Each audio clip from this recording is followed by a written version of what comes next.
And now David Faber back on set here with us with an exclusive interview. David. Thanks very much, Kelly. Yeah, we're joined by Kyle Bass, a frequent guest, of course, here on CNBC, somebody we've been talking to for many years about lots of different things going on in the global markets, but certainly a focus on Japan over these last couple of years, as he has had a thesis that many are aware of at this point. He's become an outspoken critic of many of the fiscal policies there. And wanted to bring Kyle in. He joins us from overseas on the phone right now.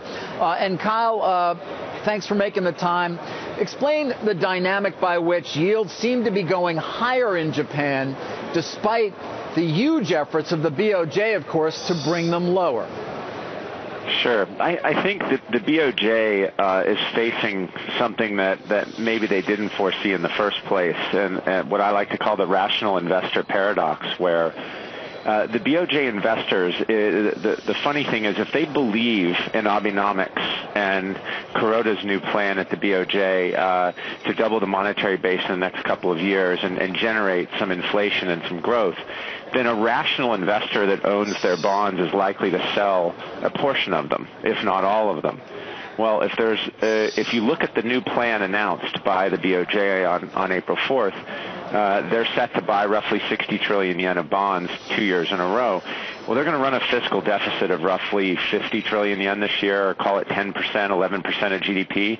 That means they only have 10 trillion yen of kind of a cushion to buy more bonds. Well, if you just look at the three biggest banks in Japan and the quarters they just announced and what their JGB ownership is, you're seeing rational investors start to sell JGBs and buy foreign bonds or even Japanese equities with the money. It looks to me like they're going to have to make the plan even bigger than they initially said if they're going to try to successfully contain rates. So you believe at this point that what was an astoundingly large number in terms of, let's call it QE in Japan, needs to be even larger, given that it is actually promoting selling by longtime holders of JGBs?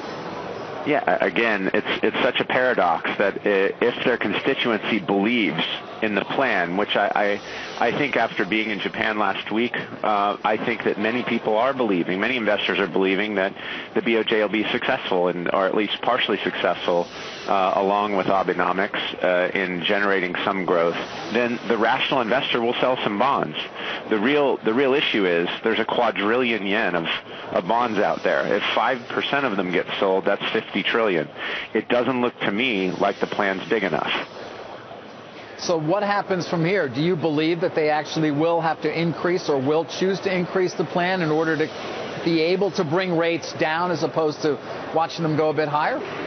Yeah, I mean, I think if you look at since the announcement on April 4th, based upon what I see, it looks like the BOJ's had to be in the marketplace every single day trying to buy bonds to hold rates down, every day but two since April 4th. I think based upon the way the numbers look, they're going to have to make the plan bigger, just based upon my calculations. Now, Kyle, of course, you've been talking about this for some time in terms of the Keynesian endpoint in Japan and the fact that, debt is currently 24 times annual revenue. That is an astounding number. But in terms of your investment approach here, what are you doing? What have you been doing? Have you been benefiting from the yen's decline? Have you been short JGBs? Where are you, and what do you recommend, at least, to our viewers who've been following you during this period? Yeah, I think the press has our kind of ideology wrong when they start saying that we are just making big bets against Japan's failure. That's not exactly true. That's pretty far from the truth. I think that the way to hedge a global portfolio, we invest all over the world. The way to hedge the global portfolio from any kind of systemic risk or sovereign risk is to try to find the most convex or optimal investment you can find. And yes, we have positions where we are short yen.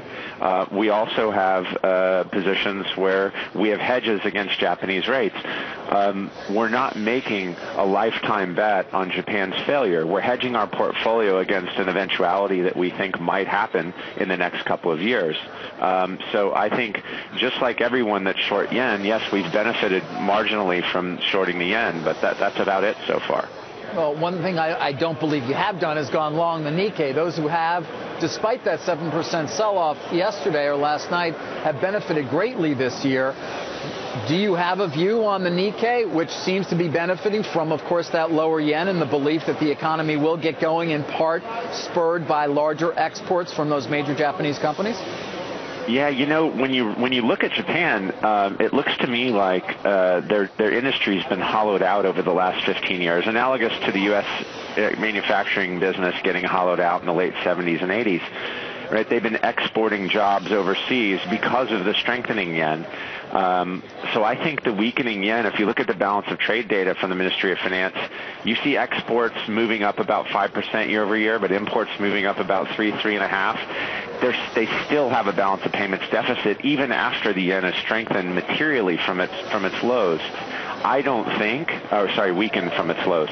I don't think that it's the panacea that equity investors think it is. I think that the people that have bought into the Nikkei, I refer to them as macro tourists. I think they're renting the stocks. They're not really owning them, and that's why you see movements like you see today.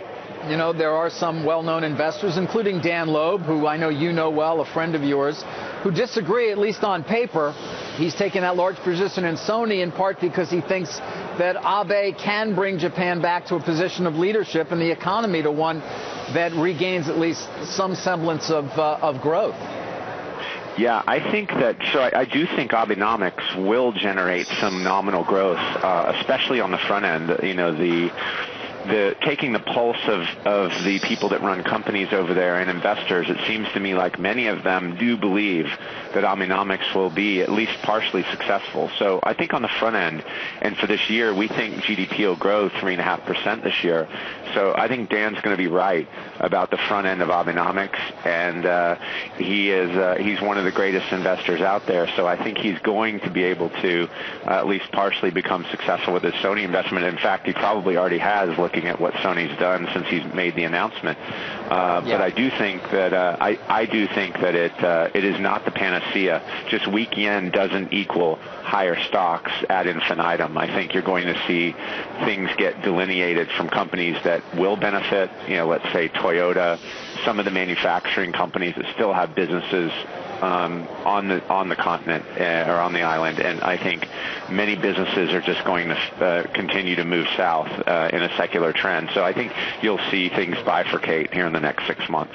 All right, Kyle, as always, we appreciate your taking the time. Of course, given all that volatility in Japan, story that we are following closely, including our own Kelly right here. Kyle Bass, thank you.